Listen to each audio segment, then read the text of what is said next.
Hello dear student, आप सभी का स्वागत है दोस्तों आज की क्लास में। और आज हम पढ़ने वाले हैं आपके पॉलिटिकल साइंस का 19वां चैप्टर, जिसका नाम है राष्ट्रीय राजनीतिक दल। तो दोस्तों इसके अंदर हम बात करने वाले हैं राजनीतिक दल के बारे में, और आपके लिए आपके पब्लिक एग्जाम के लिए बहुत ज़्यादा इंपॉर्टेंट है दोस्तों। तो वीडियो को लास्ट तक देखना और वीडियो में बने रहना, और चैनल पर नए हो तो चैनल को सब्सक्राइब करना मत भूलना। चलिए दोस्तों आज की क्लास को शुरू करते हैं। आ जाइए दोस्तों, देखिए पहले बात करते हैं कि राजनीतिक दल का मतलब क्या होता है। ठीक है, आ जाइए। देखिए दोस्तों, राजनीतिक दल का अर्थ, राजनीतिक दल लोगों का एक संगठित समूह होता है जो समान विचारधारा, सिद्धांत, नीतियों और कार्यक्रमों के आधार पर, ठीक है, आधार पर कार्य करता है, और लोकतांत्रिक तरीके से सत्ता प्राप्त करना उसका मुख्य उद्देश्य होता है। ठीक है ना। आप कोई भी एक पार्टी अपने मन में ले लो, चाहे बीजेपी ले लो, आम आदमी ले लो, कांग्रेस ले लो, तो इसके अंदर एक ही जैसे व्यक्ति रहते हैं ना। आप देखोगे कि हमेशा पक्ष विपक्ष एक दूसरे की बुराई करते रहते हैं, दोनों की विचारधारा अलग अलग होती है, लेकिन एक पार्टी के अंदर पार्टी के सभी लोगों का विचारधारा क्या होती है, एक होती है। और ये पार्टी क्या करती है, चुनाव लड़ती है और लोकतांत्रिक प्रक्रिया से सत्ता में आती है। ठीक है ना। तो इनका काम ये होता है एक तरीके से। ठीक है, उसके बाद क्या है, सरल शब्दों में कहें तो राजनीतिक दल क्या है, नागरिकों और सरकार के बीच की कड़ी है। क्या है, कड़ी है। मतलब ये नागरिकों और सरकार के बीच में आता है और पूरा कामकाज चलाता है। ठीक है, चलिए आगे चलते हैं। देखिए, राजनीतिक दलों की भूमिका और महत्व, इनकी भूमिका मतलब राजनीतिक दल का योगदान क्या है हमारे भारतीय राजनीति में, तो जरा ध्यान दें। देखिए, राजनीतिक दल या लोकतंत्र को की रीढ़ होती है। राजनीतिक दल लोकतंत्र की रीढ़ होती है, बैकबोन होता है। लोकतंत्र का बैकबोन होता है राजनीतिक दल, क्योंकि राजनीतिक दल ही पूरे देश का तय करती है भविष्य। ठीक है। अब देखिए क्या है इसके प्रमुख विशेषता, क्या है, भूमिका क्या है। देखिए, सरकार का गठन करना, ठीक है, सरकार को एकजुट करना, गठन करना इनका काम होता है। नीतियों और कार्यक्रमों का निर्माण करना, ठीक है, जनता को राजनीतिक शिक्षा देना, ये सारे काम होते हैं इसके। और उसके बाद है आपका सरकार और जनता के बीच संपर्क स्थापित करना। ठीक है ना, ये इनका काम रहता है। उसके बाद विपक्ष की भूमिका क्या होती है, निभाकर सरकार पर नियंत्रण रखना। जैसे विपक्ष होते हैं ना, सरकार को गलत काम करते हैं तो विपक्ष वाले आते हैं और उसके खिलाफ आवाज उठाते हैं। ठीक है ना, तो सरकार अपना सही तरीके से काम करती रहती है। ठीक है, तो विपक्ष का भी बहुत इंपॉर्टेंट रोल है। अगर विपक्ष नहीं होगा तो सरकार क्या करेगी, काम जो मर्जी करती रहेगी, लोगों को कुछ पता ही नहीं चलेगा। तो विपक्ष इसलिए रहती है, विपक्ष का होना बहुत आवश्यक भी होता है। ठीक है, देखिए बिना राजनीतिक दलों के लोकतंत्र संभव नहीं है, और केवल एक एक राजनीतिक दल होगा तो लोकतंत्र नहीं है ना। चलते हैं अब आगे। देखिए राजनीतिक दलों की आवश्यकता या विशेषता। देखिए दोस्तों, राजनीतिक दलों की आवश्यक विशेषता है। देखिए, एक राजनीतिक दल में निम्न गुण होने चाहिए। पहला क्या, औपचारिक सदस्यता होना चाहिए, फॉर्मल मेंबरशिप होना चाहिए। स्पष्ट विचारधारा और नीति होनी चाहिए। विचारधारा मतलब उनका क्या कॉन्सेप्ट है भारत को लेकर, ठीक है ना, क्या सोचते हैं वो लोग, ठीक है, और नीति उनकी।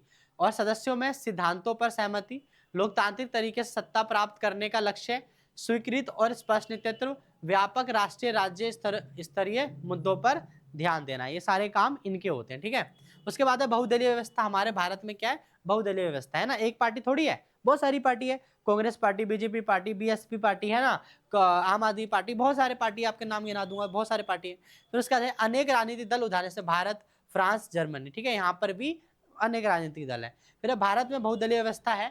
ठीक है, अब देखिए आगे, दलीय व्यवस्था के प्रकार। देखिए, एक दलीय व्यवस्था जहां पर क्या होता है, केवल एक ही पार्टी होती है और कोई दूसरी पार्टी नहीं होती। जैसे कि चीन के अंदर केवल एक ही पार्टी है, कम्युनिस्ट पार्टी, और कोई दूसरी पार्टी है ही नहीं वहां पर। ठीक है, देखिए चीन और पूर्व सोवियत संघ, पहले जो सोवियत संघ था ना, पहले सोवियत संघ मतलब 1991 से पहले का सोवियत संघ, वहां पे केवल एक ही पार्टी थी, वो भी वहां पे भी कम्युनिस्ट पार्टी थी। ठीक है, उसके बाद द्विदलीय व्यवस्था, दो प्रमुख राजनीतिक दल, जैसे उदाहरण अमेरिका, डेमोक्रेटिक पार्टी और रिपब्लिक पार्टी। ठीक है, ब्रिटेन, लेबर पार्टी और कंजर्वेटिव पार्टी। ये ऐसे एक दलीय व्यवस्था देख लिया कि एक दल पार्टी कहाँ पे है, चीन में है, ठीक है, और सोवियत संघ में था।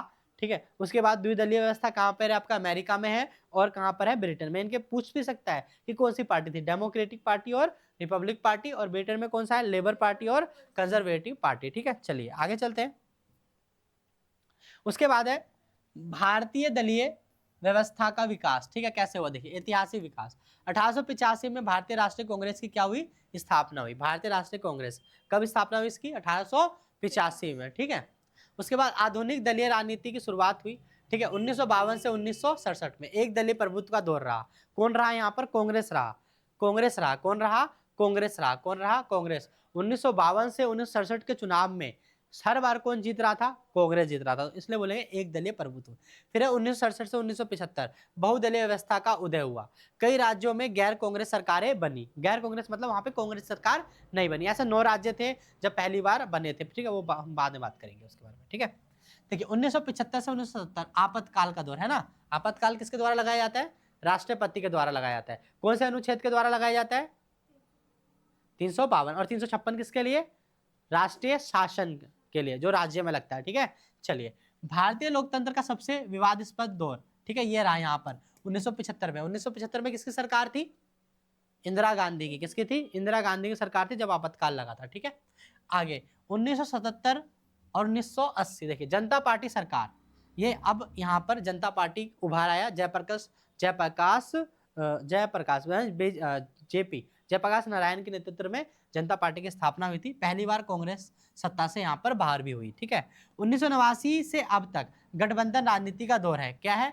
अब तक गठबंधन बना के लोग केंद्र के अंदर आते हैं, ठीक है ना। बिना गठबंधन के किसी पार्टी को पूर्ण बहुमत मिलता ही नहीं है। समझ आया? पूर्ण बहुमत मतलब समझ आया ना, एक ही पार्टी को सारी सीटें मिल जाना। यहाँ पर क्या हो रहा है? एक ही पार्टी को सारी सीटें नहीं मिलती, अलग अलग पार्टी को सीटें मिलती हैं, और एक पार्टी क्या करती है? अलायंस यानी कि गठबंधन बनाती है। क्या बनाती है? गठबंधन बनाती है। और आपको पता है ना 275 सीटें चाहिए होती है, 550 सीटें ना टोटल लोकसभा की, 543 जो भी है, तो उसमें से उनको आधे से ज्यादा सीटें चाहिए होती है। तो आधे से ज्यादा सीटें तो एक पार्टी को मिलती नहीं है, बहुत सारी पार्टियों को मिलती, तो बहुत सारी पार्टियां एक साथ मिलकर अपने अपने सीटों को शेयर करती है, और ज्यादा सीट बनाकर फिर क्या कर लेती है? वो अपने आप को केंद्र में स्थापित कर लेती है, ठीक है। तो कोई भी दल अकेले सरकार बनाने में सक्षम नहीं है। आज समय में किसी को सारे वोट मिल जाते हैं? नहीं मिलते, सबको अलग अलग वोट मिलते हैं। आप कांग्रेस को दे रहे हो, मैं बीजेपी को दे रहा हूँ, कोई आम आदमी पार्टी को दे रहा है, तो ऐसे कैसे होगा? सब एक पार्टी को देंगे तभी तो बहुमत मिलेगा, और ऐसा नहीं होता है। सारे किसी की सोच अलग अलग होती है, हर कोई अलग अलग पार्टी को वोट देता है, ठीक है। आगे चलते हैं। अब देखिए क्या है, राष्ट्रीय दल और क्षेत्रीय दल में क्या अंतर है, ठीक है। राष्ट्रीय दल पहले समझते, देखिए परिभाषा, जिस राजनीतिक दल को कम से कम 4 राज्यों में 6% वेद मत मिल जाए, ठीक है, उसे राष्ट्रीय दल का दर्जा दिया जाता है, ठीक है ना। और उसके बाद उदाहरण जैसे 2006 के अनुसार भारतीय राष्ट्रीय कांग्रेस, भारतीय जनता पार्टी, भारतीय कम्युनिस्ट पार्टी, दो है, ये मार्क्सवादी है और एक दूसरा है, ठीक है, और बहुजन समाज पार्टी और राष्ट्रवादी कांग्रेस पार्टी, ठीक है ना। इन सभी पार्टी, ये सब राष्ट्रीय पार्टी कहलाई क्योंकि 6% से ज्यादा वोट मिल गए, ठीक है। उसके बाद क्षेत्रीय दल। क्षेत्रीय दल क्या होता है? जिनका प्रभाव कुछ राज्यों से क्षेत्रों तक सीमित होता है। ये क्षेत्रीय समस्याओं और मांगों को उठाते हैं, जैसे कि डीएमके और एआईएडीएमके, जो कि तमिलनाडु की 2 प्रमुख पार्टी है। उसके बाद पंजाब के अंदर अकाली दल है, और महाराष्ट्र में शिवसेना है। ये पार्टी इंपॉर्टेंट है, ये बहुत प्रभावी पार्टी है। और नेशनल कॉन्फ्रेंस कहाँ पर है? जम्मू कश्मीर के अंदर, ठीक है ना। ये कुछ क्षेत्रीय पार्टी है, ठीक है, जो कि इंपॉर्टेंट रखता है, ठीक है। अब चलते हैं आगे। तो देखिए अब यहाँ पे बात कर लेते हैं हम राष्ट्रीय पार्टियों के बारे में। पहला आपका कांग्रेस आता है, ठीक है ना, क्योंकि कांग्रेस एक दल का प्रभुत्व था। 1952 से 1967 तक इसका वर्चस्व रहा था, एक तरीके से बोला जाए, ठीक है। देखिए भारतीय राष्ट्रीय कांग्रेस आईएनसी स्थापना कब हुई? 1885 में। कहाँ पर हुई? मुंबई में, ठीक है। उसके बाद पहले अध्यक्ष कौन बने? WC बनर्जी, कांग्रेस के, ठीक है। उसके बाद महत्वपूर्ण नेता कौन थे? महात्मा गांधी, जवाहरलाल नेहरू और इंदिरा गांधी कांग्रेस के महत्वपूर्ण नेता रहे। उसके बाद प्रमुख तथ्य क्या है इसके बारे में? देखिए स्वतंत्रता आंदोलन में बहुत ज्यादा भूमिका इसने निभाई, क्योंकि उस समय जब ये पार्टी बनी थी तो स्वतंत्रता का हमारा मतलब स्वतंत्रता आंदोलन चल रहा था। तो इन्होंने क्या करा? कांग्रेस पार्टी ने स्वतंत्रता की आंदोलन में भूमिका निभाई, ठीक है, अपनी महत्वपूर्ण। और 1952, 1957, 1962, 1967 और 1971 के लोकसभा में इन्होंने क्या करी? जीत हासिल करी। देख रहे हो लगातार 1 2 3 4 5 है ना, हर बार क्या कर रहे हैं? कांग्रेस जीते जा रही है, ठीक है। 1975 में क्या आया था? आपातकाल। और 1980 में पूर्ण सत्ता से वापसी, ठीक है ना, पूर्ण सत्ता में वापसी। क्योंकि 1975 के बाद क्या हुआ था? आपातकाल आया था, फिर उसका जो चुनाव हुए थे ना, उसमें दूसरे पार्टियों ने गठबंधन बना के कांग्रेस को बाहर निकाल दिया था, ठीक है, हरा दिया था। और 2004 में गठबंधन सरकार बनी थी, जो कि मनमोहन सिंह की या शीला दीक्षित शायद किसी की बनी थी, ठीक है, देख लेना ढंग से। आगे चलते हैं। भारतीय जनता पार्टी बीजेपी आ गई आपकी। 1980 में स्थापना कब हुई इसकी? 1980 में। 1984 में केवल 2 सीटें मिली। कितनी सीटें मिली? 2 सीटें मिली। और 1996 में बड़ी पार्टी बनकर ये क्या उभरी, ठीक है ना। 1996 में बड़ी पार्टी बनकर ये उभरी, ठीक है, सबसे बड़ी पार्टी बन गई। और 1999 में एनडीए सरकार, 2004 में विपक्ष में, ठीक है ना, ठीक है, एनडीए सरकार, ठीक है। आगे राष्ट्रवाद और सांस्कृतिक मूल्य पर जोर। इन्होंने क्या, राष्ट्रवाद और सांस्कृतिक मूल्य, मतलब ये हिंदुत्व पार्टी के नाम से उभरी थी। फिर उसके बाद है आपका साम्यवादी दल, जो कि है लेफ्ट पार्टीज। प्रमुख दल जिसमें था सीपीआई और सीपीआईएम। देखिए, भारतीय कम्युनिस्ट पार्टी और मार्क्सवादी कम्युनिस्ट पार्टी, ये दो पार्टी थी जो कि साम्यवादी दल थे, ठीक है ना। इसमें दो थे, सीपीआई और सीपीआईएम, ठीक है, मार्क्सवादी कम्युनिस्ट पार्टी। अब महत्वपूर्ण तथ्य क्या है, सीपीआई की स्थापना कब हुई थी, 1925 में, ठीक है। 1957 में केरल में पहली साम्यवादी सरकार बनी और मुख्य प्रभावी क्षेत्र केरल, पश्चिम बंगाल और त्रिपुरा में इनकी सरकार बनी, किसकी, सीपीआई की, ठीक है। ठीक है, आगे चलते हैं। फिर है उसके बाद आपका बहुजन समाज पार्टी। कौन है, बहुजन समाज पार्टी, बीएसपी। राष्ट्रीय दल का दर्जा दिया गया, 1946 में बना। दलित, पिछड़े वर्ग और अल्पसंख्यकों के हित के लिए ये खड़ा हुआ, ठीक है। उसके बाद आपका क्या है, प्रमुख प्रभाव कहाँ रहा इसका, उत्तर प्रदेश में। 2007 में उत्तर प्रदेश में पूर्ण बहुमत सरकार बनी इसकी, ठीक है, 2007 में। परीक्षा के लिए अति महत्वपूर्ण बिंदु समझेंगे आप। कांग्रेस की स्थापना कब हुई, देख लो दोबारा, 1885 में। आपातकाल कब हुआ, 1975 से 1977 में। और भारत में दलीय व्यवस्था बहुदलीय व्यवस्था है। राष्ट्र दल की शर्त क्या है, राष्ट्र दल की 4% राज्यों में और 6% वोट। और पहली साम्यवादी सरकार कहाँ बनी थी, केरल वार में, ठीक है, सीपीआई, ठीक है।